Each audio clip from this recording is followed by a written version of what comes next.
Terima kasih Bunda, Masya Allah luar biasa sekali para jamaah sekalian dari Rumil yang hadir pada pagi hari ini. Mudah-mudahan semua dalam keadaan sehat, afiat, semakin taat kepada Allah Subhanahu wa Ta'ala. Yang paling penting Allah istiqomahkan untuk terus belajar. Karena saya punya prinsip hidup itu untuk belajar dan terus mengambil pelajaran.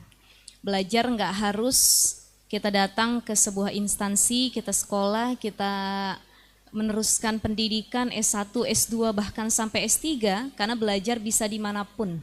Ya, bahkan dari pengalaman dan melihat kejadian orang-orang di sekitar kita itu juga disebut dengan belajar. Ya, belajar dari masa lalu kita untuk merubah, mempersiapkan masa depan yang lebih baik lagi, itu juga belajar. Jadi belajar ini dari manapun, biarpun anak kecil yang ngomong, kalau yang keluar dari lisan anak kecil itu adalah ilmu yang bisa dijadikan pelajaran, itu juga belajar. Sekalipun mohon maaf, yang keluar dari kotoran ayam, tapi kalau itu bisa diambil ibrah pelajaran, itu juga kita lagi belajar. Ya, jadi belajar itu bisa dari manapun. A'udzubillahi minasyaitonirrajim. Bismillahirrahmanirrahim. Assalamualaikum warahmatullahi ta'ala wabarakatuh. Bismillah, alhamdulillah, alladzi ja'alal ilma bita'allumi wa arsala lita'liminal anbiya. Wassalatu wassalamu ala asyrafil anam wa ala alihi wa ashabihil kiram. Rabbi syrah li sadri wa yassir li amri wahlul uqdatam min lisani yafqahu qawli. Qala Allah Ta'ala fil Qur'anil Karim. Bismillahirrahmanirrahim. Subhanaka la ilma lana illa ma 'allamtana innaka antal alimul hakim. Allahumma inna na'udzubika min hamazatis syayatin wa na'udzubika rabbi ayyahdurun. Shadaqallahul azim wa shadaqa rasulun nabiyyu habibul karim. Amma ba'd, ibu-ibu sekalian, apa kabar Bu? Alhamdulillah, sehat ya? Alhamdulillahirabbil alamin. Kita meneruskan pembahasan yang bulan kemarin, ya. Kalau ada yang bulan kemarin nggak hadir, tapi mungkin hadir secara online, ada yang menyaksikan via YouTube, TikTok ataupun yang lainnya gitu ya. Ini insya Allah kita lanjut di makalah ketiga, al-maqalatus salisah, makalah yang ketiga. Saya lupa banget dari kemarin, kalau ibu-ibu pengen kitabnya juga, kitab apa disebutnya ini, Nasaihul Ibad, itu kemarin Bu itu nggak hadir ya? Lagi nggak hadir ya? Nanti bisa dikolektifkan ya sama Bunda atau yang lainnya siapa gitu, nanti saya bawakan yang terjemahannya yang tipis, jadi buat ibu-ibu sebagai pegangan di rumah ya. Atau mau yang gundul? Bingung ya Bu ya? Yang gondrong aja puyeng ya? Apalagi yang gundul gitu ya. Insya Allah nanti kita belajar bareng-bareng ya ibu-ibu ya. Kita baca Ummul Quran suratul Fatihah untuk pengarang kitab Nasaihul Ibad ala hadhihi wa ala kulli niyatin shalihah, khususan mu'aliful kitab Nasaih Syekh Muhammad Nawawi bin Umar. Al-Fatihah. A'udzu billahi minasyaitonir rajim. Bismillahirrahmanirrahim. Alhamdulillahi rabbil alamin. Arrahmanir rahim. Maliki yaumiddin. Iyyaka na'budu wa iyyaka nasta'in. Siratal mustaqim. Siratal ladzina an'amta 'alaihim ghairil maghdubi 'alaihim waladdallin. Rabbana ighfir lana wa liwalidina. Amin. Ya. Jadi ini masih di makalah ketiga ya. Kalau sebelum-sebelumnya kita pembahasan tentang keimanan, yang sebelumnya lagi terakhir sekali bulan lalu kita bahas tentang pentingnya dekat dengan ulama. Ya. Jadi ibu-ibu yang sering datang ke majelis ilmu, yang sering berjumpa dengan para ulama, hidupnya insya Allah diberkahi Allah. Kemarin sudah saya bahas, saya tizamanun ala ummati yafirruna minal ulama wal fuqaha fayabtaliyahumullah bisalasin baliyats.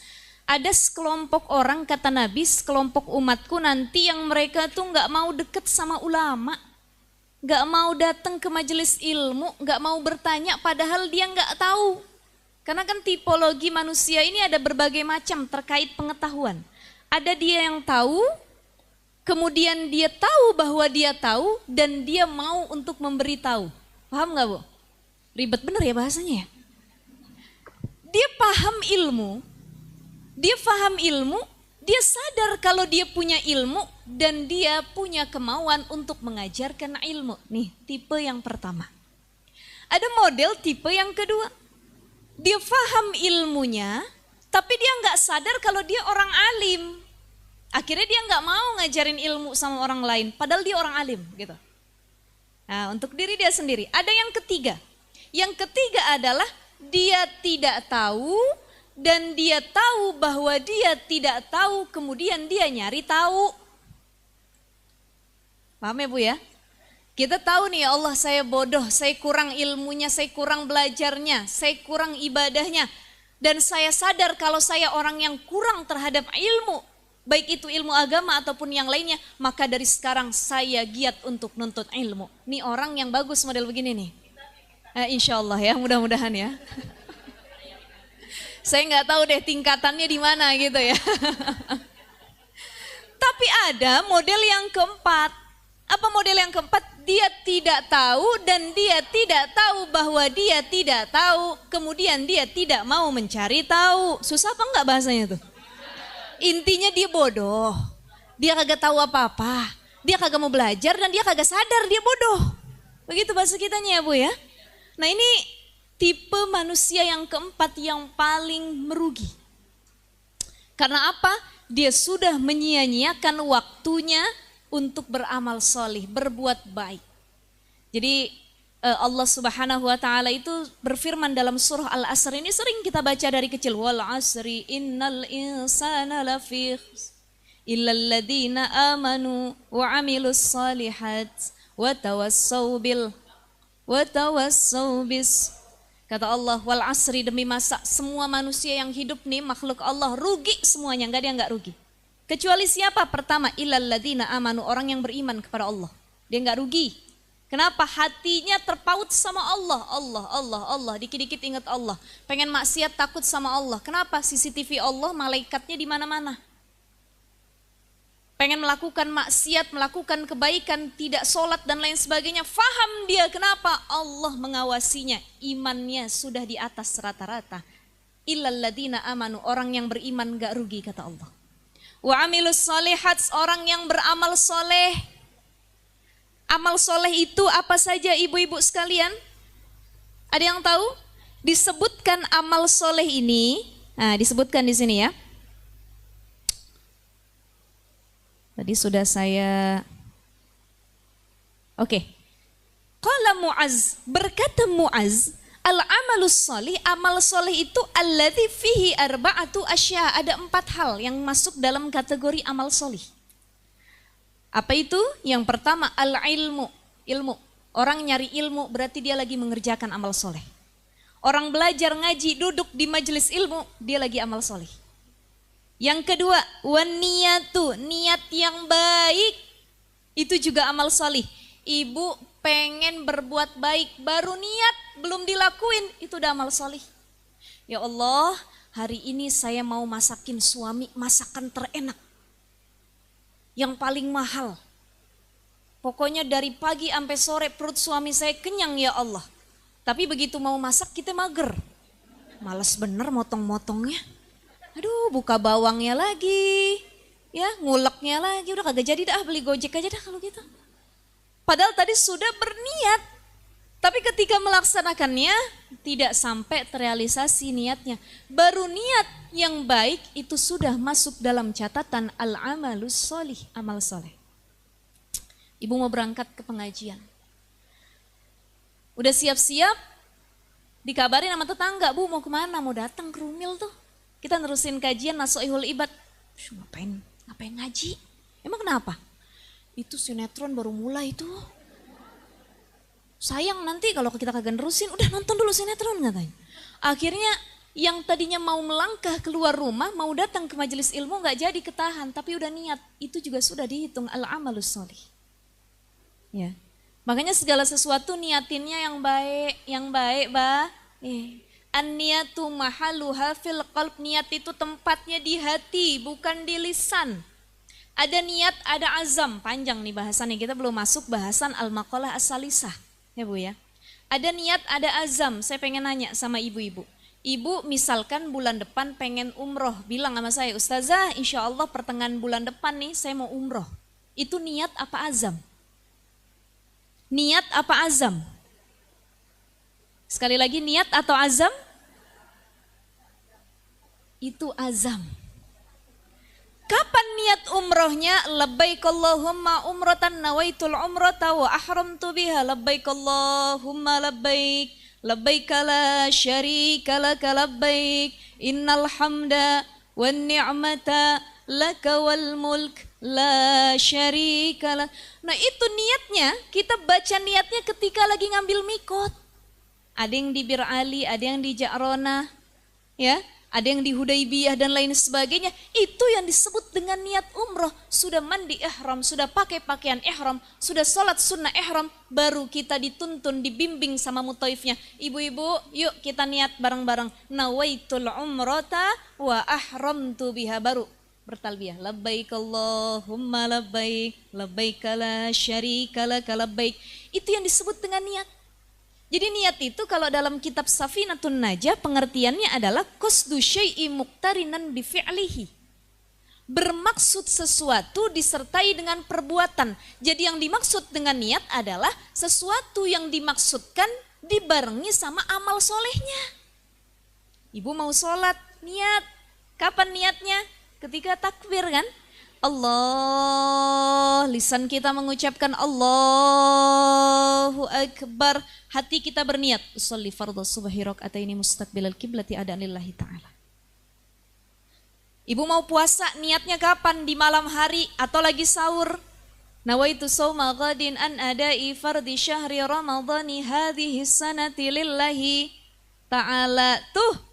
Jadi kalau ibu mau umroh bulan depan, tapi bilang sekarang, itu bukan niat, keinginan, azam namanya. Ya. Maka kalau ada orang dia baru niat amal solih, belum sampai kelar amal solihnya, itu sudah dihitung amal solih. Baru niat. Makanya kita kalau berniat sesuatu itu harus benar-benar karena Allah. Tuh dalam kitab Arba'in An-Nawawi, apa? Bab pertama yang dibahas tentang niat.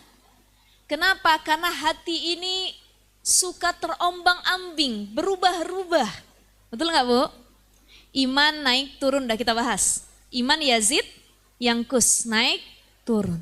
Begitu juga keinginan kita untuk beramal soleh naik turun. Sama kayak hati kita nih naik turun Bu. Perasaan berubah-ubah. Ibu sama bapak tiap hari cintanya apa kadang-kadang ada sebelnya juga? Banyakan sebelnya apa cintanya? Tergantung kondisi.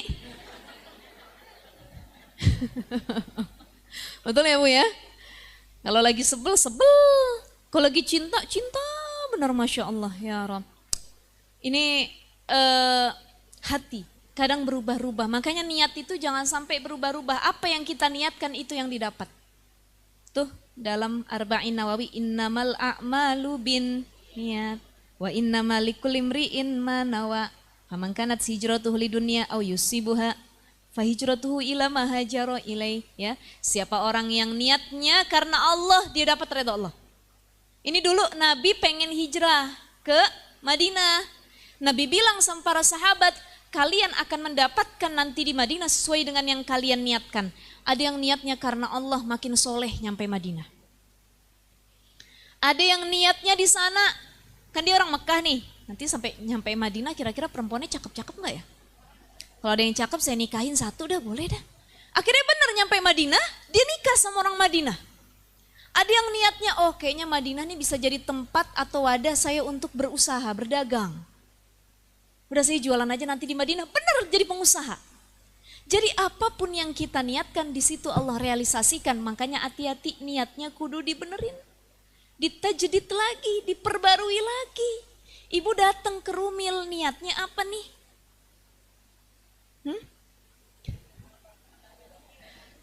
Nambah ilmu, nyari berkah atau nyari berkat? Karena banyak ibu-ibu yang tiap hari pulang ke rumah bawa berkat. Nggak setenteng, 2 tenteng.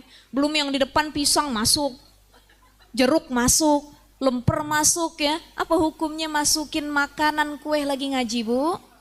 Dosa apa enggak? Dosa apa enggak?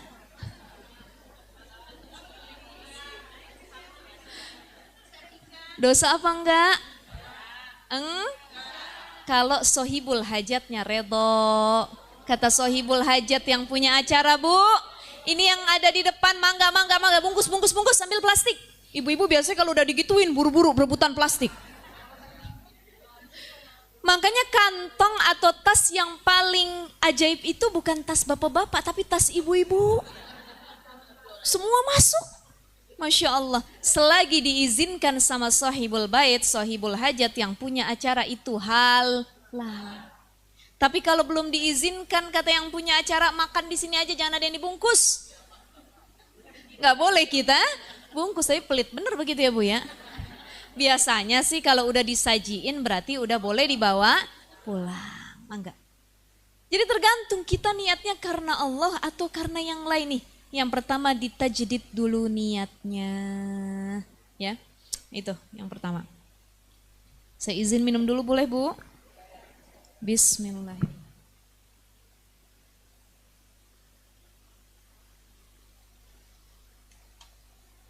Baik, amal soleh tadi ada arba'atu asya, 4. 1, ilmu.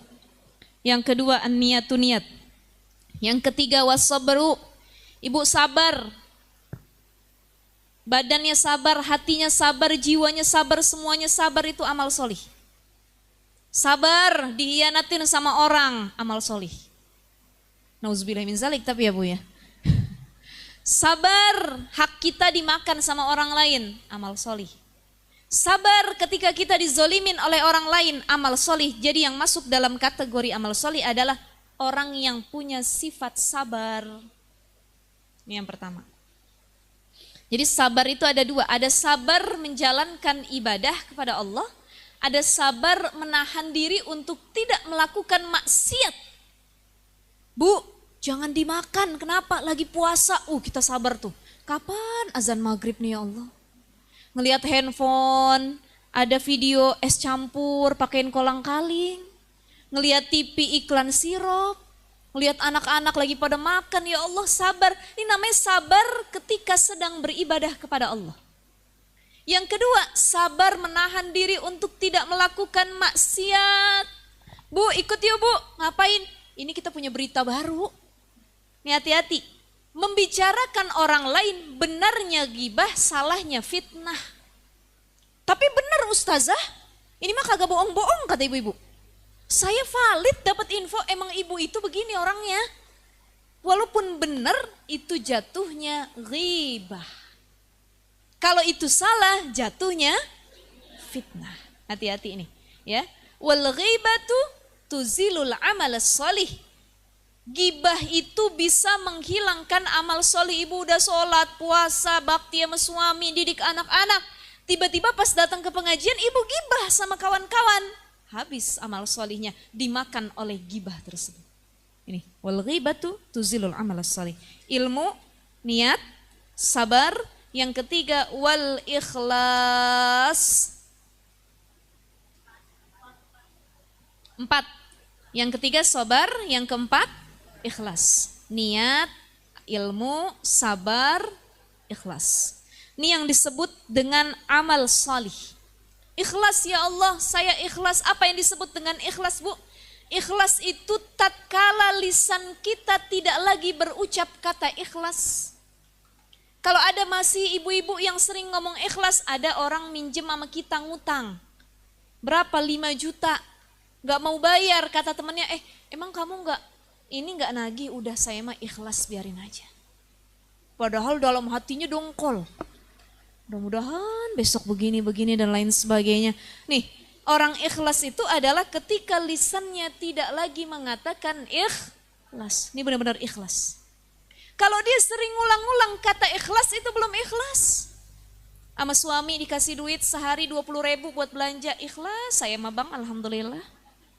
Bukan ikhlas, nyindir. Apalagi sambil nyuci piring dibentak-bentak piringnya. Wah. Ini bukan lagi ikhlas ya. Jadi ikhlas adalah ketika tidak lagi terucap kalimat ikhlas. Ini yang disebut dengan al-amalus sholih. Oke. Baik ibu-ibu, kita masuk di wal maqalatus salisah. Maqalah yang ketiga. An Abi Bakrin Siddiq radhiyallahu an, dari Abu Bakar Siddiq radhiyallahu an. Man dakhalal qabra bila zadin.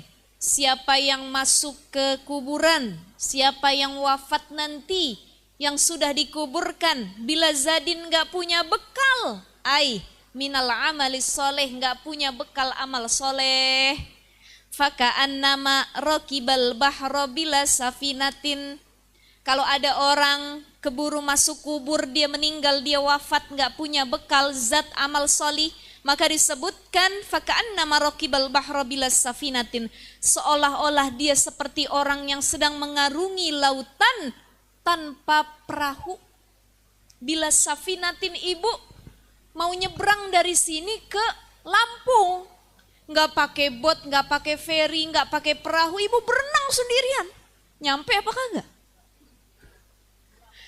Bisa beberapa kemungkinan. Pertama tenggelam, yang kedua dimakan ikan hiu, ya, yang ketiga ya pokoknya udah mati aja begitu, ya. Jadi orang yang masuk ke dalam kubur, dia wafat dan belum punya zat amal solih, bekal, ini seperti orang diumpamakan yang lagi berlayar di tengah lautan tapi nggak pakai apa-apa. Ada orang walaupun dia nggak pakai perahu, ada galon masih dia bisa bertahan. Ada dia pakai getek, tahu getek orang Cinere? Tahu? Sini ada getek apa kagak? Bambu ya Bu ya, masih dia bisa bertahan, masih ada pegangan. Tapi ada orang yang menelusuri lautan tanpa punya pegangan bekal sama sekali, gak bakalan dia sampai. Fayagroku gorkon la khalasolahu illa bimayung yang kiluhu. Apa maknanya? Ada orang yang kalau dia mengarungi lautan tanpa perahu, dia berenang sendirian, fayagroko gorkon la khalasolahu, dia tenggelam setenggelam-gelamnya, sedalam-dalamnya, la khalasolahu, gak ada yang bakal bantuin. Orang mau bantuin juga susah. Kemarin saya ngelihat berita di TikTok, ada sekumpulan anak muda remaja itu di daerah Makassar apa Sulawesi ya, daerah Sulawesi, mereka berenang di area air terjun, ya. Ternyata air terjunnya itu dalamnya 10 meter. Meninggal yang 2. Ada yang pakai jilbab abu-abu sama jilbab hitam. Saya lihat videonya itu Bu. Ya Allah. Itu baru air terjun, baru di sungai. Belum di lautan. Air terjun airnya masih enak rasanya. Lautan udah luas, besar, dalam. Airnya asin lagi. Masya Allah. Makanya waktu itu ada kasus kejadian kapal terbalik di Danau Toba. Di sini ada orang Sumatera Utara, ada orang Medan. Ada Samosir ya, nyebrang arah Samosir. Kebetulan saya punya suami saya Nasution aslinya Medan. Pernah sekali saya nyebrang, memang Bu, Masya Allah, Danau Toba itu kan salah satu keajaiban dunia ya.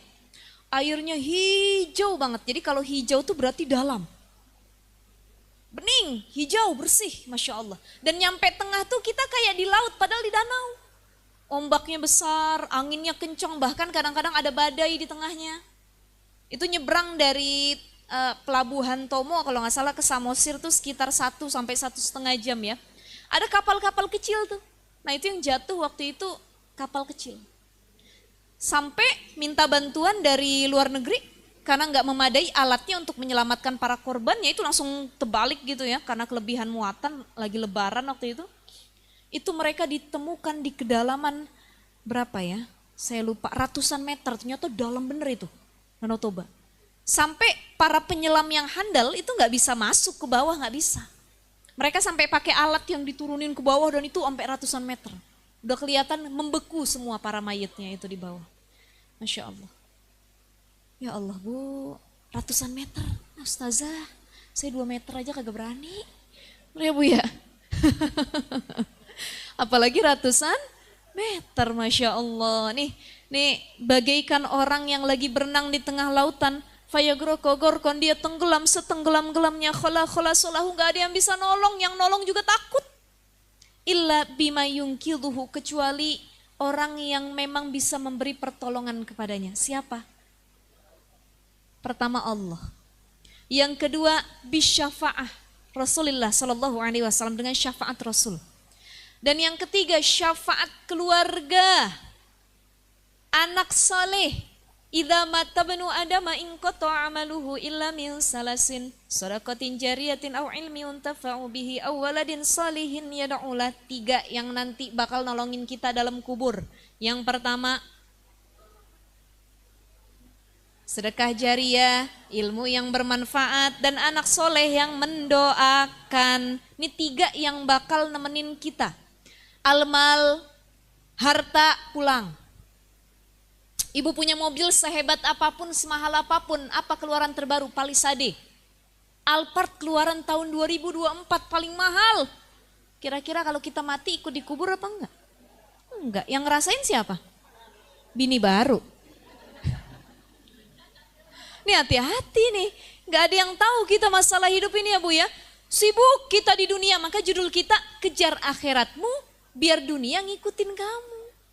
Dunia yang seperti apa? Dunia yang bisa mengantarkan kita menuju surganya Allah Subhanahu wa ta'ala. Karena banyak dari kita yang cuma ngejar dunia, lupa sama akhirat.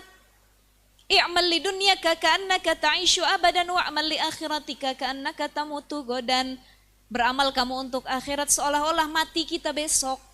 Beramal kamu untuk dunia seolah-olah kamu selama-lamanya hidup. Jadi bekerja boleh, tapi jangan lupa sama akhirat. Pas mau kerja niatin, ya Allah saya niat mencari nafkah lillahi ta'ala untuk ibadah, cari ridhamu untuk menafkahi keluargaku. Itu semua tuh niatinnya karena Allah, buat amal soleh, buat ibadah. 3 cuman yang ikut. Keluarga, suami, anak, secinta-cintanya suami sama ibu. Ibu deh kalau suami meninggal mau ikut dikubur apa enggak? Tapi katanya cinta. Kalau suami meninggal, ya udah ogah saya mandi sendirian aja, begitu ya Bu ya. Makanya tidak akan ada yang bakal menemani kita di dalam kuburan nanti kecuali 3 tadi, sedekah jariyah, ilmu yang manfaat, anak soleh yang mendoakan. Apalagi anak soleh ini dia ahlul Quran. Ahlul Quran. Jadi salah satu anak yang bisa memberi syafaat orang tuanya nanti kelak di yaumil akhir di kuburannya. Di akhirat kelak, yaitu anak yang mereka ahlullah, ahlullah, mereka yang hafal Quran. Walaupun anak kita nggak hafal Quran, minimal tuh anak bisa baca Quran, hafal Quran. Anak saya nggak hafal Quran ustazah, cuman baca Quran tiap abis sholat, nggak pernah ketinggalan. Bagus, ini juga yang ngasih syafaat nanti sama orang tuanya. Bagaimana anak kita mau ngasih syafaat kalau ibunya tidak pernah mendidik Al-Quran? Makanya yuk ajarin anak-anak kita dulu. Ada sahabat Nabi namanya Zaid bin Sabit. Siapa Zaid bin Sabit? Ibu ada yang tahu? Siapa Zaid bin Sabit? Kenal? Pernah kenalan gak? Pernah dengar kisahnya?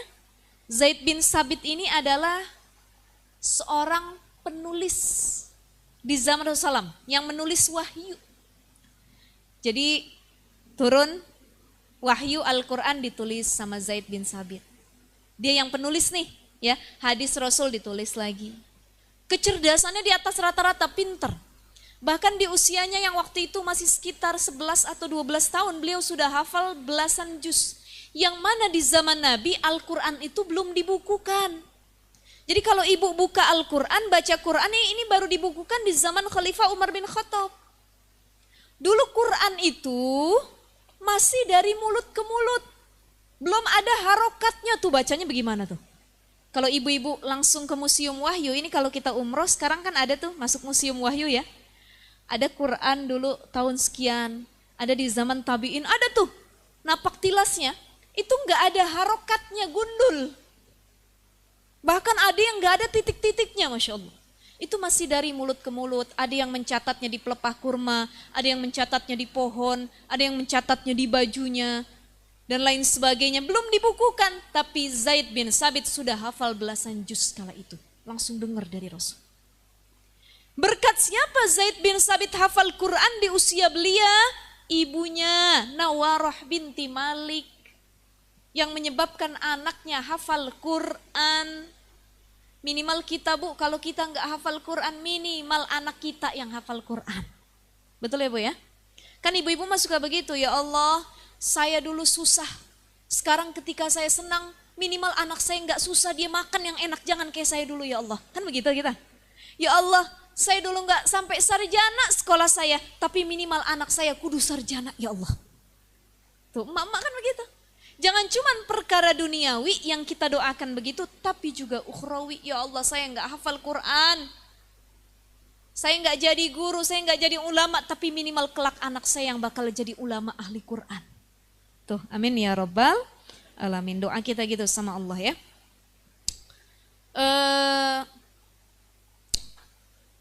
Bima yungkiduhu, jadi yang ngasih syafaat itu apa? Satu, rahmat Allah, Allah yang nolong. Yang kedua, syafaatnya Rasul. Ketika kita lagi tenggelam nanti di dalam kubur tuh, gak ada yang nolongin Bu, kita mau teriak-teriakan segimanapun gak ada yang nolong. Makanya kalau kita habis nganterin mayit di kubur, itu boleh berlama-lama tuh. Kenapa? Sebab kalau keluarga dan orang yang mengantarkannya sudah balik meninggalkan kuburannya, datang malaikat. Di situ mulai deg-degan. Ditanya, man rabbuka, man nabiyuka. Kalau tadi belum tuh, belum datang, masih ada keluarganya. Ketika dia sudah sendiri, baru ditanya apa yang kamu lakukan, bagaimana amal solih kamu, sudah siap azab-azab yang lainnya di dalam kubur. Ya Allah, mudah-mudahan kita semua terhindar dari azab kubur ya Allah. Ya, salah satu keutamaan orang yang terhindar dari azab kubur adalah mereka yang wafat husnul khatimah, meninggal pada hari Jumat atau malam Jumat salah satunya. Ini hari apa Bu? Senin, berapa hari lagi? Ada yang minat apa enggak? Nanti aja Ustazah gitu ya Bu ya.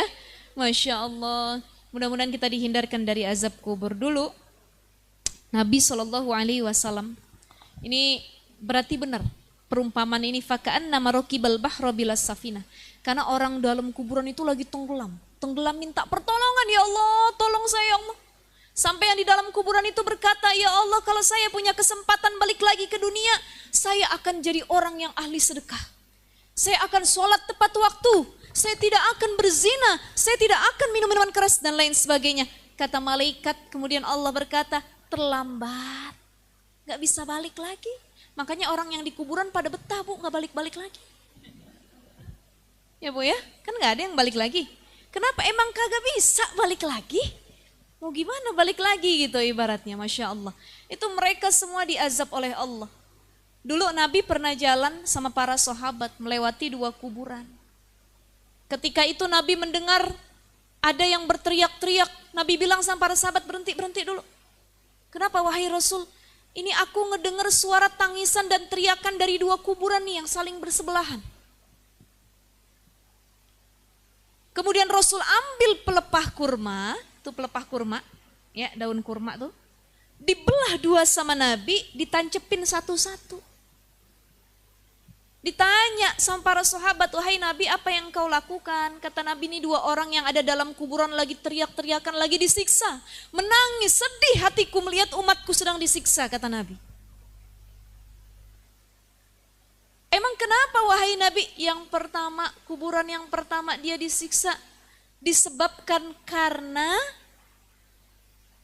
buang air kecil yang tidak bersih.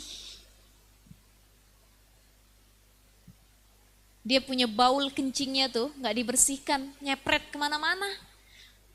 Kalau dari toharuhnya saja sudah salah, kalau dari mohon maaf istinja atau ceboknya sudah tidak benar, itu akan berefek kepada ibadah yang lainnya. Sholatnya gak sah, hajinya gak sah, ibadahnya gak sah. Kenapa? Udah kecepretan najis bajunya. Makanya kalau orang-orang yang warok, benar-benar warok, dia kalau habis buang air kecil atau mau buang air kecil, dia buka dulu pakaiannya. Kenapa? Biar tidak ada yang menyepret. Yang kedua, ada tata cara biar kita istinja itu kan.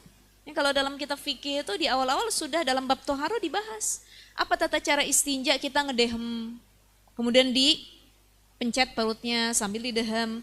Kemudian duduknya pun harus, jongkoknya pun ada cara jongkoknya. Tapi ustazah bagaimana? WC zaman sekarang duduk semua. Nah, iya betul ya Bu ya. Boleh-boleh saja duduk dengan catatan tetap didehem dan dibersihkan perutnya, dipencet gitu, biar keluar kotorannya semua. Karena banyak sekali yang dia belum tuntas kencingnya. Ketika sholat mau sujud, mau ruku, Allahu Akbar, keluar. Ya, tapi bisa kita bedain Bu, kalau yang kalau keluarnya itu ada tekanan, kita merasa ada tekanan, berarti itu air kencing. Batal sholat kita. Tapi kalau kita merasa basah pakaian dalam kita karena keluar dan keluarnya itu bukan ada tekanan, cuman kayak basah aja, bisa jadi itu sisa air yang masuk ke area alat vital kita. Nah itu tidak membatalkan. Jadi ada tekanan atau tidak. Kalau ada tekanan berarti itu batal. Ya, maka harus diperhatikan orang zaman sekarang kan semakin dia kaya, semakin dia modern, istinja atau ceboknya semakin amburadul. Kita jalan-jalan ke hotel bintang 3. Di hotel bintang 3 masih ada ember, masih ada gayung, masih ada selang. Kadang-kadang WC-nya duduk, kadang-kadang jongkok. Tuh kita yang namanya cebok kayak di rumah enak Bu. Wow, berapa ember tuh. Air ngalir, pur terus ya. Bersih. Itu bintang 3. Nginap ke hotel bintang 4. Ember kagak ada, gayung kagak ada, ledeng kagak ada, adanya shower. Begitu dipencet kekencengan. Masya Allah kata ibu-ibu. Kaget nih kenceng bener ya katanya ya. Belum di setting itu. Ada setting kecil, ada setting besar. Akhirnya cuman pakai shower. Kadang showernya keluar kecil. Gak puas kita untuk istinjanya. Bahkan kadang-kadang gak bersih. Dah. Hotel bintang 4 naik, kita nginep di hotel bintang 5. Ya, shower kagak ada, ledeng kagak ada, ember, gayung kagak ada, WC duduk. Ternyata tuh air dipencet keluar dari belakang. Begitu dipencet tuh air nyemburnya sampai pintu. La ilaha illallah kata. Habis baju semua. Ini realita ya Bu ya.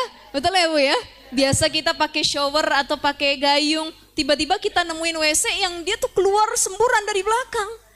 Pasti saya yakin ibu-ibu dalam hati tuh merasa, ya Allah saya kurang nyaman, bener ya Allah istinja model begini. Betul nggak? Tapi kalau pakai, ya minimal kalau showernya kenceng gitu ya Bu ya.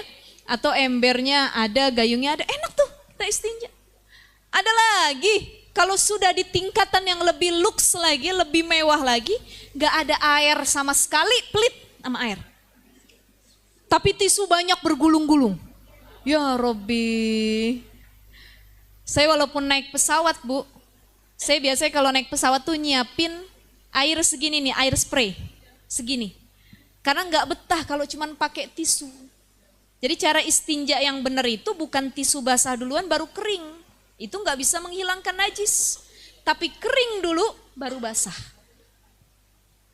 Kering dulu baru basah. Tapi kalau kita ngelapin bayi ustazah biasanya langsung tisu basah. Kan bayi mah belum ibadah, belum sholat dan lain sebagainya. Tapi kalau kita tidak bisa menghilangkan zat najis tersebut, maka bersihkan dengan tisu kering dulu, udah hilang, baru kita hilangkan dengan tisu basah. Kalau tidak ada air, tapi kalau saya lebih prefer, saya lebih suka ada air ya. Bahkan istinja yang baik itu air campur batu. Pulang dari sini ibu mampir lu ke kali mana gitu cari batu-batu kecil. Ya. Karena afdolnya itu kalau dalam babut toharoh tentang pembahasan istinja, istinja yang baik itu batu dicampur dengan air. Tapi kalau cuman ada air tidak apa-apa. Kalau cuman ada batu ustazah ya nggak apa-apa juga. Cuman saya rasa-rasanya masih nyisa aja begitu ya Bu ya. Ini bahasan fikih ya Bu ya. Oke, nyampe mana tadi kita tuh? Jadi kata Nabi yang pertama yang lagi disiksa adalah mereka yang buang air kecilnya tidak bersih, istinja atau ceboknya amburadul, nggak bersih. Masya Allah, ternyata diazab dalam kubur. Dari hal sepele, buang air kecil yang nggak bersih, buang air besar yang tidak bersih, ngaruh kepada ibadah lain. Yang kedua kata Nabi, wa amal akhar fakana bin namimah. Yang satu lagi nih yang disiksa dalam kubur yang lagi teriak-teriakan minta tolong adalah mereka yang selama hidupnya rajin mengadu domba. Bermuka wah bisa 3 bisa 4 juga. Tergantung keadaan. Kalau di sini muka yang pertama, sini yang kedua, sini ketiga, keempat, oh pinter, sesuai suasana. Ini orang yang rajin mengadu domba, berbicara di depan lain, di belakang lain, hobinya membuat kericuhan. Kata Nabi, nih yang disiksa di dalam kubur. Sekali lagi, la kholas solahu, nggak ada yang nolongin. Illa bima yungkiduhu, kecuali bagi yang bisa menolong anak-anak yang jadi anak-anak soleh. Bisa narik kita nanti, ngebebasin kita dari azab kubur. Anak soleh yang dia hafal Quran, anak soleh yang bisa baca Quran, anak soleh yang bisa mengirim doa, fatihah, sedekah buat orang tua. Maka kalau ada yang nanya, Ustazah boleh nggak kita bersedekah atas nama orang tua yang sudah meninggal? Boleh. Boleh nggak Ustazah saya berbuat baik atas nama orang tua yang sudah wafat? Boleh. Boleh nggak Ustazah saya kirim doa sama orang tua, kirim fatihah? Boleh. Karena tahu nggak ibu-ibu sekalian, ternyata mayit itu di dalam kubur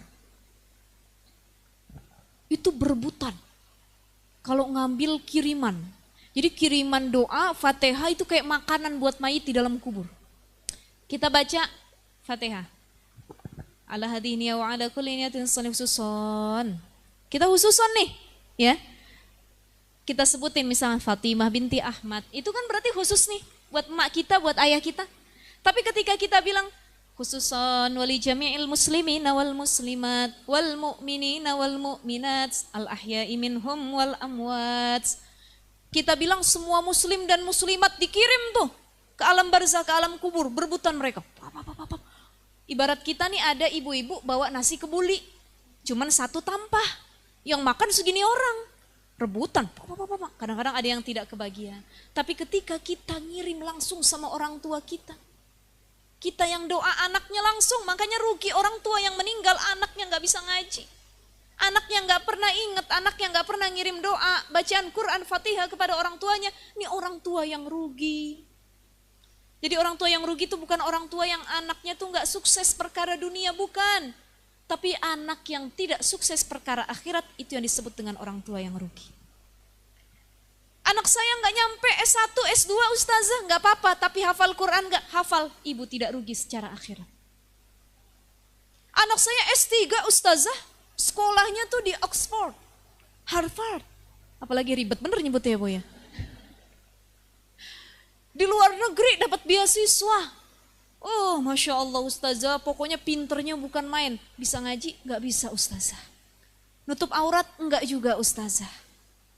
Kita cuman untung di dunia tapi rugi secara kehidupan akhirat. Ya. Makanya ini yang harus jadi muhasabah, self-talk. Renungan diri, ya Allah, ya Allah. Saya jadi orang tua udah berhasil nggak mendidik anak saya cinta sama Al-Quran, dekat sama Allah. Karena takutnya kita keburu meninggal tapi nggak ada yang ngedoain kita Bu. Lah kalau saudara, paman, bibi, ponakan mana inget-inget sama kita Bu. Kan yang inget siapa? Anak sendiri. Tapi banyak anak juga yang lupa sama orang tuanya. Ya Rabbi, makanya yang bisa nolong adalah doa anaknya. Anaknya berdoa, Allahumma ja'al kuburahum rawdah min riyadil jannah wala taj'al kuburahum hufratan min hufarin niran. Dia doain setiap habis sholat, Rabbi ufirli wali walidayya warhamhuma kama rabbayani shaghira. Ya Allah, ampuni dosa orang tuaku ya Allah yang sudah tiada, jadikan kuburnya rawdah min riyadil jannah, taman surga ya Allah. Ini doa anak khusus sama orang tuanya. Ya, ada anak yang kagak bisa ngaji, boro-boro ngaji, baca Yasin aja dia kagak bisa. Jadi ketika orang tuanya meninggal, ini mayatnya lagi ada di ini, dia setelin tuh YouTube. Yasin, wal Qur'anil Hakim, yang dapat pahala YouTube. Bukan dia, ya. Maka yang harus dilakukan adalah bagaimana kita punya syafaat kelak, salah satunya adalah pertolongan dari anak yang solih dan solihah. Kejar akhirat, kita bilang sama anak-anak kita, nak, dunia sementara cuman tempat singgah nak. Kita ibarat mau jalan, tujuan kita kemana? Mau ke puncak Bogor, kita berhenti di SPBU Sentul. Itu berhenti kita, dunia. Tujuan akhir kita puncak akhirat. Jadi ngapain kita berhenti di pom bensin? Ngisi bensin, numpang kencing doang di situ. Ini dunia ngapain? mencari ridha Allah, numpang sebentar, numpang lewat. Makanya nggak ada yang kekal, capek ngejar dunia, ngumpulin harta. Alhaqumut takatsur hatta zurtumul maqabir. Saya sama suami Bu, kalau lagi itu suka merenung ya. Kebetulan kita berdua sama-sama penceramah ya Bu ya. Jadi kalau penceramah sama penceramah nih ngomonginnya pasti kalau nggak hadis Quran. Bareng-bareng kalau nggak saling bertengkarnya ngomongin begituan ya. Begini. Asal kita salah satu punya keinginan misalkan. Saya ngomong sama suami, ya namanya istri kan kadang-kadang punya keinginan ya Bu ya. Betul nggak Bu? Mau dia ustazah, mau dia bukan ustazah kan semua punya keinginan. Saya bilang sama suami, Abi kenapa? Kayaknya Uma pengen beli tas yang model begini Bi kayaknya. Emang berapa harganya? Segini. La ilaha illallah kata suami saya. Bagus buat yang lain dah. Ketika saya berbicara keinginan saya pengen ini. Suami saya langsung mengutarakan ayat Allah yang tadi.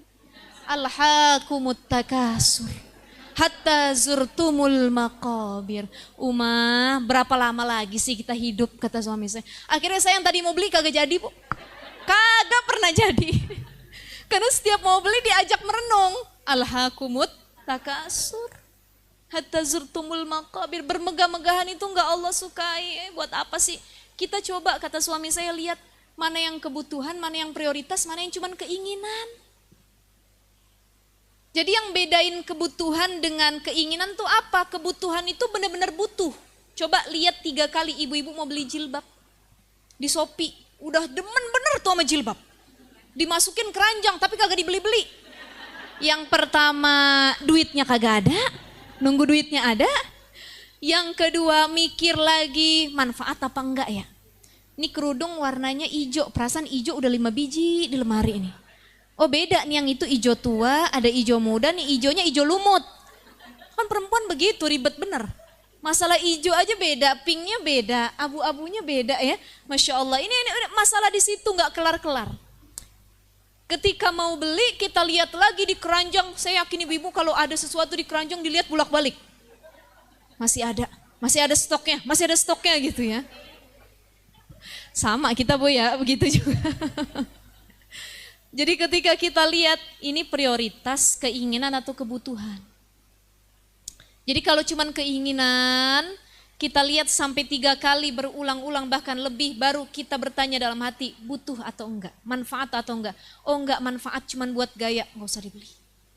Tapi ketika berkali-kali kita lihat, harus ganti handphone baru, butuh apa enggak. Melihat handphone lama, oh udah rusak nih. Butuh kayaknya nih. Ya. Jadi harus dilihat berkali-kali. Dan renungin ayat tadi. Pokoknya saya sama suami kalau punya keinginan begitu. Suami saya juga begitu Bu. Asal dia mau beli ini. Uma kayaknya Abi mau beli ini. Alhaqumut takatsur hatta zurtumul maqabir. Kalla saufa ta'lamun. Gak jadi. Ya sama saya juga gituin. Abi berapa lama lagi sih kita hidup udah gak jadi dah. Saling gak jadi kalau gitu ya. Nah itu jadi reminder buat kita semua ya ibu-ibu ya. Kita capek ngejar dunia, capek ngumpulin duit. Ya Allah ternyata kita sudah mengumpul, nanti yang menikmati bukan kita juga. Makanya kalau ada harta banyak dunia sudah dikumpulkan, kita sudah selesai dengan dunia kita, tinggal cari akhiratnya. Kalau bisa ngejar dunia juga, plus balance ngejar akhirat juga. Kerja juga, ibadah juga, sholat juga, boleh kumpul sama temen juga dan lain sebagainya. Tapi tetap balance. Ini namanya ngejar akhirat, dunia ngikut. Ada orang yang cuma ngejar dunia, akhiratnya gak bakal ngikut. Kenapa? Dia sudah lalai dengan dunianya sendiri. Ya Rabbi, ya tadi alhaqumut takatsur hatta zurtumul maqabir. Sekali lagi gak ada yang tahu kapan kita masuk ke dalam kubur. Sebelum terlambat yuk fokus ngejarnya. Akhirat. Ini baru 1 makalah ya Bu ya. Baik, satu lagi. Wal maqalatur rabi'ah, makalah yang keempat an Umar radhiyallahu an, dari Umar radhiyallahu an, nukila an Syekh Abdul Mu'ti As-Samlawi ya.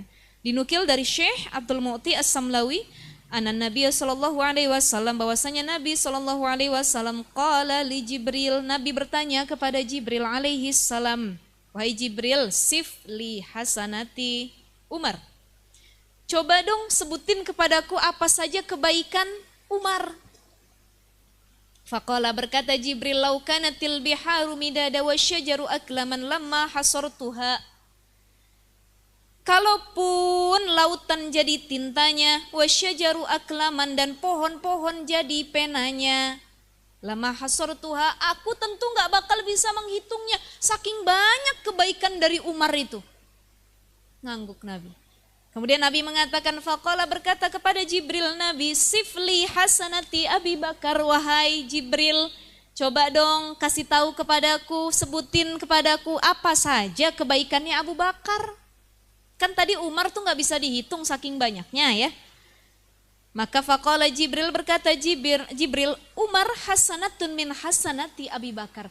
Kebaikan Umar itu adalah salah satu kebaikan dari kebaikan Abu Bakar. Jadi satu kebaikan seluruh kebaikan Umar adalah salah satu kebaikannya Abu Bakar. Saking banyaknya. Jadi yang paling banyak siapa kebaikannya, Bu? Abu Bakar. Ini ketika Nabi bertanya kepada Jibril. Ya. Ini terkait juga tentang bekal akhirat, ya. Jadi Abu Bakar ini Masya Allah orang yang sangat tawadu, warok, benar-benar memikirkan akhiratnya. Maka dia punya kebaikan dibandingkan sahabat-sahabat yang lainnya. Terakhir, izzud dunya bil mali wa izzul akhirati bisalihil a'mal.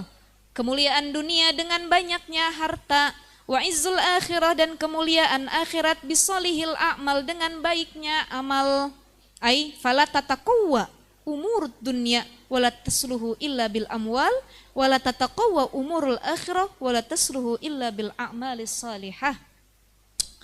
Ya, jadi yang membuat seseorang itu dapat kemuliaan dunia sebab dia punya harta yang banyak, cuma sekedar dunia dia genggam. Ya. Wa izzul akhirah, tapi dia punya kemuliaan akhirat ketika apa? Dia genggam amal solih di tangannya. Coba lihat deh Bu, orang yang punya privilege. Ini bahasa Cinere ya Bu ya. Betul nggak? Privilege itu apa? Apa bahasanya tuh? Keistimewaan, kesempatan, peluang yang lebih besar, anak orang kaya, fasilitasnya ada, good looking, bahasa Cinere lagi nih ya Bu ya. Cantik, tampan, tuh privilege semuanya, ya. Makanya ada yang bilang kalau ada orang sukses, dia mah punya privilege. Dia mah punya keistimewaan tuh babanya, emaknya tuh tuan tanah. Waris dia mah bukan perintis gitu ya. Kan ada perintis, ada pewaris. Ya kalau kita mah rata-rata perintis, tapi juga banyak yang pewaris. Lebih bagus dia pewaris, kemudian dia bisa meneruskan warisan tersebut untuk melakukan amal soleh gitu. Jadi orang yang punya banyak harta selama di dunia, dia bisa genggam dunianya. Dia punya duit. Berapa uang yang dia punya, di ATM-nya banyak, emasnya di berangkasnya banyak, depositnya banyak, tanahnya banyak, propertinya banyak, bahkan di luar negeri aja dia simpen duit dia saking banyaknya. Dia bisa melakukan apapun dengan uang. Makanya kalau kita dengar orang kaya yang sombong, selalu menyelesaikan apapun dengan uang, uang dan uang. Kenapa? Karena dia cuma mengejar kemuliaan dunia. Dia buat salah sama orang, udah kasih aja duit, nanti baik lagi katanya.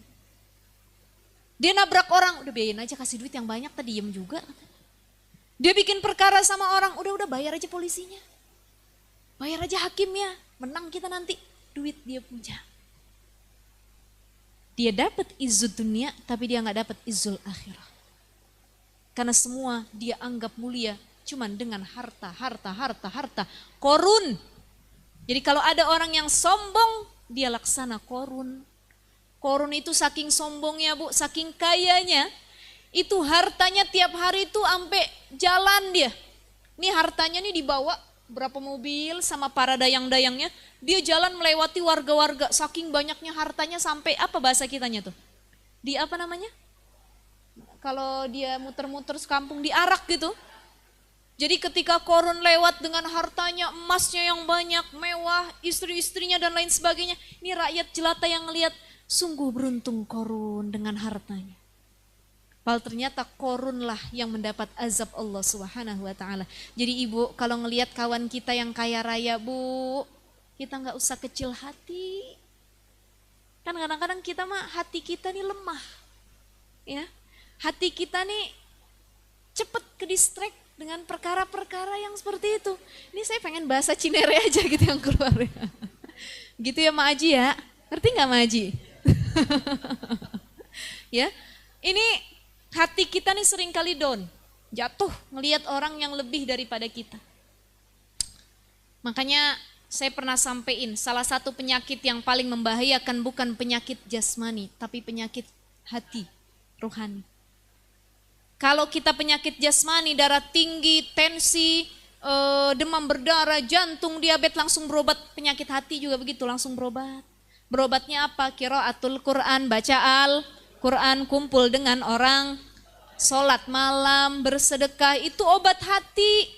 Sering berzikir, zikrullah, baca doa, ada dalam Al-Quran doa yang dibaca kalau kita lagi sakit apa? Fa'idha maritu fahuwa yashfin. Ini lagi sakit badan kita Bu, perut kita sakit, pegang. Fa'idha maritu fahuwa yashfin. Dengkul kita sakit, asam urat, pegang. Fa'idha maritu fahuwa yashfin. Ada tetangga beli emas baru, pegang dada kita. Fa'iza maritu fahuwa yashfin. Datang ke majelis talim ada yang pakai baju baru. Faiza maritu fahuwa yashfin. Kan lagi sakit hatinya, lagi penyakit hati kan? Diobatin dengan doa yang ada dalam Al-Quran, zikir kepada Allah. Jadi jangan ibu anggap orang yang hartanya lebih banyak, yang punya privilege tuh hidupnya nggak ada ujian Bu. Kita nggak tahu aja ujiannya apa. Suaminya tampan, istrinya cantik, anaknya cantik-cantik. Tampan-tampan, hartanya banyak, tiap tahun dia umroh, haji, duitnya luber di mana-mana, apapun yang dia inginkan bisa kebeli. Keluar negeri, ke belahan manapun sudah dia datangi. Kita nggak tahu ujian apa yang sudah dia lewati. Ada yang ujiannya kehilangan. Ada yang ujiannya di anak-anaknya. Ada yang ujiannya di hartanya, dia hartanya banyak ternyata hasil korupsi. Dia hartanya banyak ternyata mengambil hak orang lain, gak ada yang tahu. Makanya kalau ngelihat ada orang lebih enak hidup dari kita, alhamdulillah, mudah-mudahan berkah ya Allah, mudah-mudahan saya dapat rezeki yang demikian juga. Gitu. Gak usah kita tanya-tanya, kok bisa kaya ya, bagaimana caranya tuh ya? Dicari, kepo kesana kemari, Masya Allah itu. Ini gak tenang hati kita nih, jadi penyakit hati, iri, dengki ya Bu ya. Makanya sekali lagi yang mau kita kejar apa? Kemuliaan duniakah atau kemuliaan akhirat? Kalau yang kita kejar kemuliaan akhirat, dunia bakal ikut insya Allah. Kita kan pengennya sa'idun fid dunya, sa'idun fil akhirah, bahagia di dunia, bahagia di.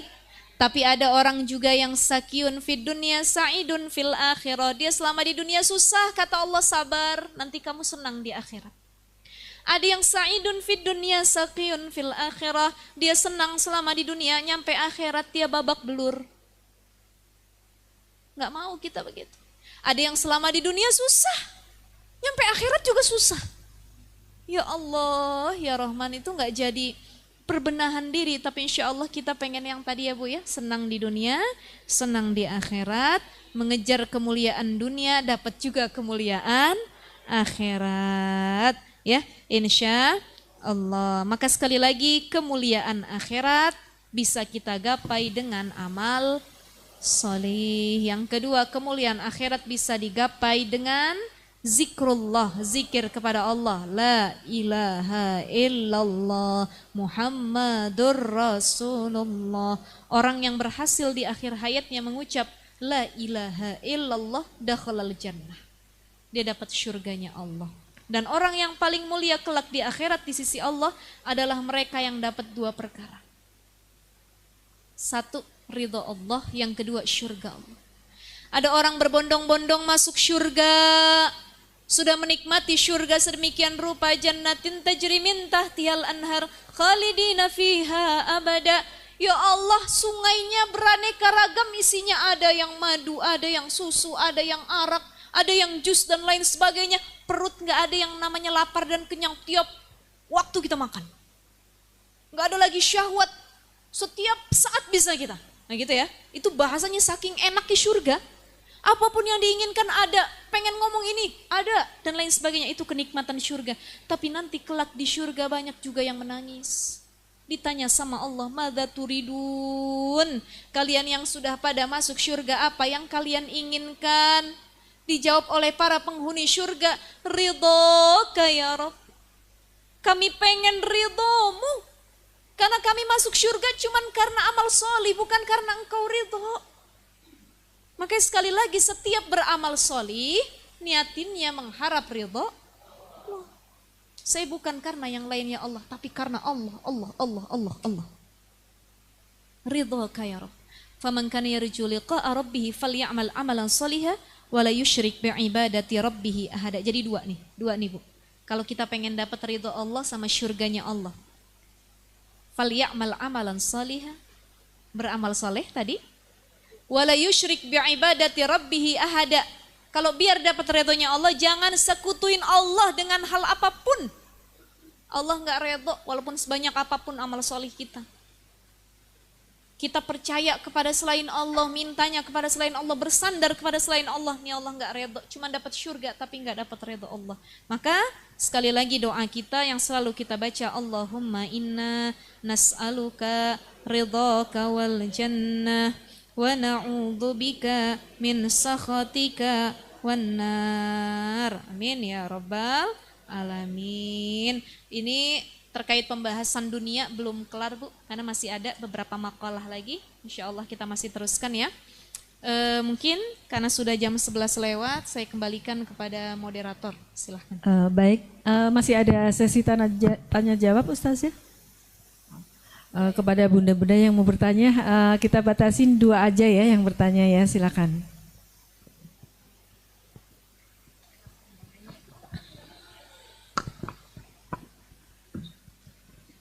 Assalamualaikum. Kalau orang gibahin yang baik buat orang lain itu dosa nggak? Orang gibahin baik buat orang lain, contohnya gimana?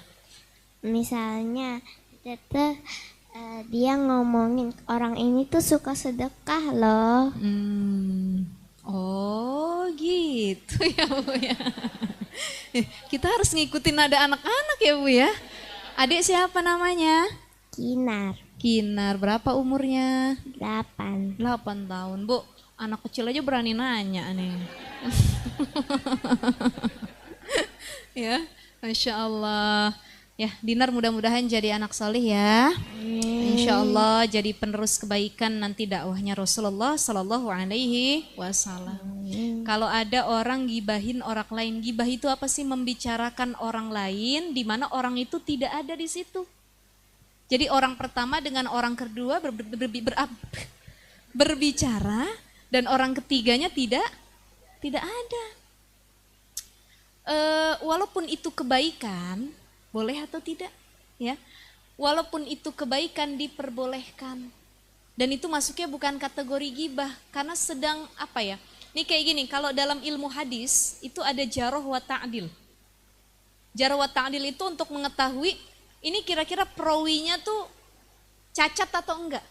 Riwayat hadisnya tuh mutawatir atau enggak gitu. Oh yang perawi ini nih ada cacatnya ini nih, hafalannya kurang. Oh kalau perawi yang ini nih secara ini dia pernah punya kasus dan lain sebagainya. Itu boleh karena untuk jarh wa ta'dil. Nah kalau ada orang nanya sama kita, gimana ya ibu itu baik nggak ya orangnya? Karena saya mau ada ini nih hubungan, baik hubungan perdagangan, hubungan pertemanan ataupun yang lainnya, kita kasih tahu. Ibu ini mah ahli sedekah. Jadi insya Allah kalau jadi kawan temen tuh Masya Allah bager, boleh. Itu bukan bermaksud menjelekkan. Tapi memberitahu bahwa ada hal yang boleh kita lakukan dengan dia, ada yang tidak. Jadi gini, gibah itu ada yang diperbolehkan, ada yang tidak diperbolehkan. Tapi kebanyakan tidak diperbolehkan. Ibu-ibu lagi nunggu apa yang diperbolehkan nih katanya. Ya, biar saya ada dalil boleh bergibah gitu ya. Gibah yang diperbolehkan pertama di mahkamah, di persidangan, di depan hakim. Contoh suami istri mau bercerai. Kan ada mediasi tuh ya, ditanya sama hakim, sama orang pengadilan, Ibu kenapa mau cerai sama suami? Abisnya suami saya mah begini-begini. Diomongin tuh, kan kita ngomongin, walaupun suami kita nggak hadir atau nggak datang. Ya kan? Itu gibah bukan? Gibah, tapi diperbolehkan untuk mencari solusi dalam pertengkaran rumah tangga. Tapi ibu nggak boleh menggibahi suami sama kawan sendiri. Yang boleh itu kan sama orang-orang yang bijak, hakim, orang tua, atau orang yang sesepuh bisa ngasih wejangan, solusi. Jangan sama temen kita curhat. Laki gue mah ngasih uang belanja dikit bener katanya. Kesel bener katanya begini-gini dan lain sebagainya. Itu nggak boleh, apalagi yang digibahin pasangan hidup kita sendiri.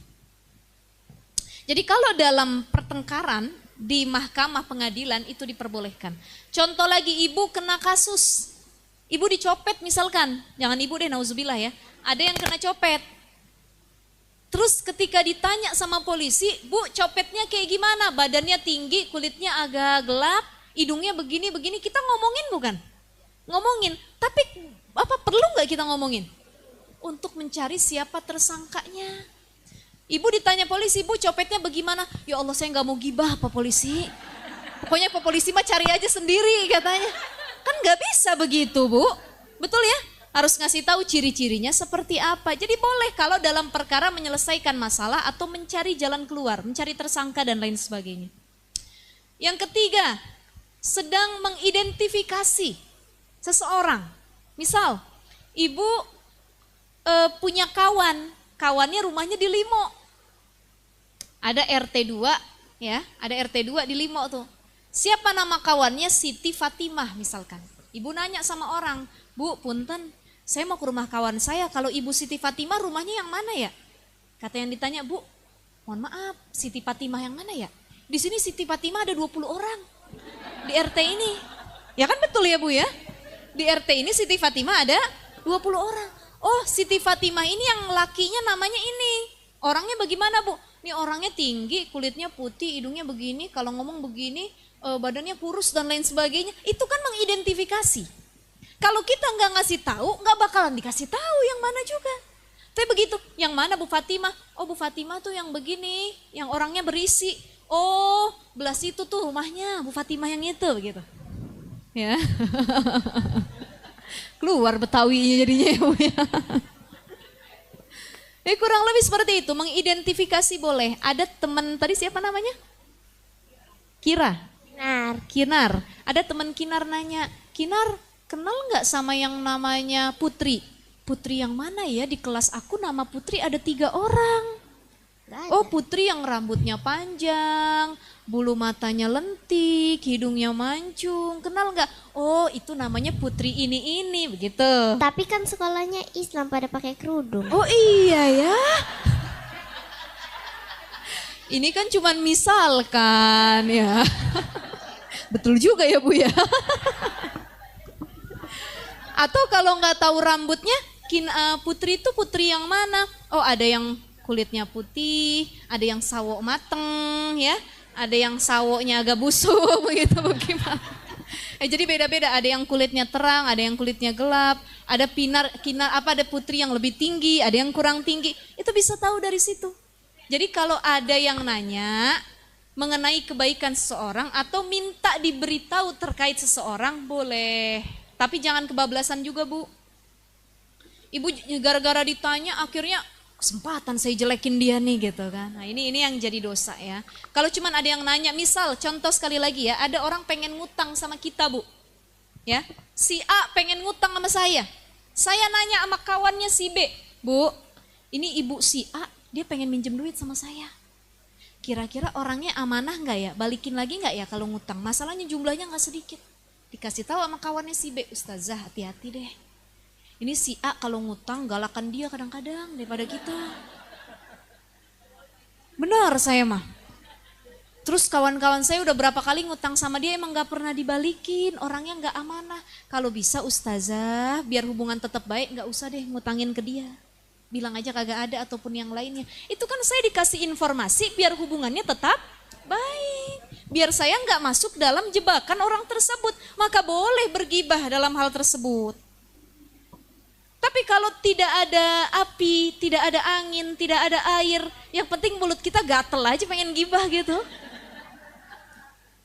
Itu yang nggak boleh ya Bu ya. Ini gatel nih, kita punya informasi teman kita datang masuk. Sini, sini, sini katanya. Kenapa? Ibu itu begini-begini, tapi jangan bilang siapa-siapa ya. Ini mah rahasia kita berdua, oke berdua. Temennya yang dikasih tahu gatel juga. Datang yang satu lagi, si ini begini-begini, tapi jangan kasih tahu siapa-siapa. Rahasia kita berdua. Akhirnya satu majelis taklim tahu semua. Dengan dalih jangan kasih tahu siapa-siapa. Padahal udah siapa-siapa aja dia kasih tahu ya Bu ya. Ya Rabbi. Jadi begitu ya Kinar ya. Kalau untuk mengidentifikasi, mencari tahu, terus kalau dalam pertengkaran ada yang dicuri uangnya, ditanya malingnya kayak gimana, itu boleh menggibahinya. Ya, kemudian ditanya kebaikannya, ibu ini ahli sedekah ya, boleh. Tapi untuk sekedar memberitahu, bukan berlarut-larut membicarakannya ya. Lebih seperti itu ya. Ya. Makasih. Sama-sama. Assalamualaikum. Waalaikumsalam warahmatullahi wabarakatuh. Assalamualaikum warahmatullahi wabarakatuh. Waalaikumsalam warahmatullahi wabarakatuh. Jazakallah khair Ustazah atas ilmu-ilmunya. Ini Ustazah yang mau saya tanyakan tadi, yang tadi Ustazah bilang kalau antar mayit itu kita boleh berlama-lama. Itu Kalau apa? kita mengantar mayit dikubur itu kan boleh atau Ustazah Lama-lamanya mendoakan maksudnya di situ berlama-lama kan. itu maksudnya menunda malaikat datang atau bagaimana Ustazah? Menunda. Menunda. Karena nanti ketika keluarga sudah melangkah untuk meninggalkan kuburan, di situ malaikat kan hadir. Oh, jadi ditunda-tunda Jadi gitu itu ya? ya betul. Jadi belum hadirnya. Makanya pas dengar kayak gini ada ibu-ibu gini, kalau laki saya meninggal saya nginep aja dah di kuburan. Biar malaikat kagak datang-datang. Enggak juga ya, enggak juga ya. Baik. Itu kan cuman perumpamaan. Maksudnya kalau para pengantar jenazahnya sudah meninggalkan kembali semuanya, maka di situ malaikat hadir. Ini yang kedua Ustazah, mengenai kejarlah akhirat maka dunia akan mengikuti. Itu maksudnya kemuliaan akhirat akan mendapatkan dunia ya Ustazah dengan cara amal soleh dan zikirullah ya. Iya. Dan dia akan mendapatkan dua perkara, ridho Allah dan surganya Allah. Itu tanda-tanda kita mendapatkan ridho Allah itu bagaimana Ustazah ya? Tanda-tanda kita mendapatkan ridho Makasih, Allah Ustazah. adalah yang pertama, kita dimudahkan atau diistiqomahkan untuk beramal solih. Ciri yang pertama. Yang kedua, hati kita semakin butuh dan rindu kepada Allah. Dan yang ketiga, kita merasa bersalah ketika kita melakukan maksiat atau kita membuat Allah cemburu. Ini berarti Allah tuh lagi cinta ridho sama kita. Dan yang keempat, kita banyak mendapat ujian dari Allah. Kalau kita lulus sama ujian tersebut, kita berangsur menjadi hamba yang lebih solih lagi. Ba'da ujian tersebut, after ujian itu, berarti di sini Allah tuh ridho sama kita. Ya, dapat ujian terus. Jadi ciri hamba yang diridhoi Allah, dicintai Allah itu ibtalahu, hidupnya nggak pernah kosong dari ujian. Diuji terus. Ada orang tapi yang istidraj, nggak pernah dapat ujian ya. Kok orang kaya tapi enak, sholat kagak pernah, harta banyak dan lain sebagainya. Justru hartanya itu ujian, tapi dia nggak sadar dengan ujian tersebut, gitu. Ya. Jadi semakin Allah ridho kepada kita, semakin dimudahkan kita untuk beramal solih, semakin dipautkan hati kita untuk mengingat Allah, semakin dibuat galau kita ketika hendak melakukan maksiat. Galau nih, saya takut sama Allah, ya Allah maafin saya. Ibu-ibu deh kesiangan bangun subuh nih. Terus kita sampai nangis, ya Allah maafin ya Allah, saya bangun jam 7 nih, sampai gak enak hati ya. Itu tandanya tuh Allah cinta sama kita. Allah gak pengen kita melakukan hal tersebut. Galaunya tuh tingkat tinggi. Dan yang keempat tadi apa ibu-ibu? Ketika kita, yang keempat, selalu mendapat ujian dari Allah Subhanahu wa ta'ala dan kita berhasil melewati ujian tersebut. Udah, ujian itu kita anggap sebagai bukti cintanya Allah buat kita. Allah lagi cinta sama saya. Ya Bu ya? Nggak ada yang hidupnya nggak diuji sama Allah. Jadi itu Allah semakin ridha sama kita. Jadi ciri orang yang diridhoi sama Allah selama di dunia bukan yang hartanya makin banyak, dia makin muda, dia makin ini secara duniawi, tidak. tapi adalah orang yang semakin bertambah amal atau bekal akhiratnya. Ini orang yang diridhoi oleh Allah Subhanahu wa taala. Ya. Insya Allah mudah-mudahan kita masuk di dalamnya ya ibu-ibu ya. Baik, karena sudah jam 11:30, mungkin cukup di 2 pertanyaan ya. Insya Allah bulan depan kita lanjut lagi. Mari ibu-ibu sama-sama kita baca Ummul Quran Suratul Fatihah. Mudah-mudahan ya Allah yang hadir, yang sakit Allah sembuhkan, yang sakit hatinya juga disembuhkan, yang kurang rizkinya diperbanyak rizkinya, rizki yang halal barokah, dan diistiqomahkan untuk mencari ilmu dan ridhonya Allah Subhanahu wa taala. Ala hadhihi niyyah wa ala kulli niyatin salihah. Al-Fatihah. A'udzu billahi minasyaitonir rajim. Bismillahirrahmanirrahim. Alhamdulillahi rabbil alamin. Arrahmanir rahim. Maliki yaumiddin. Iyyaka na'budu wa iyyaka nasta'in. Ihdinas siratal mustaqim. Siratal ladzina an'amta 'alaihim ghairil maghdubi 'alaihim waladdallin. Allahumma bihaqqil Fatihah wa bisirril Fatihah wa bikaramatil Fatihah iftah lana abwabal khair wa khtim lana bil khair waj'alna wal hadirina min ahsani ahlil khair. Amin ya Allah ya rabbal alamin. Subhanakallahumma wa bihamdika nashhadu an la ilaha illa anta nastaghfiruka wa natubu ilaik. Assalamualaikum warahmatullahi wabarakatuh.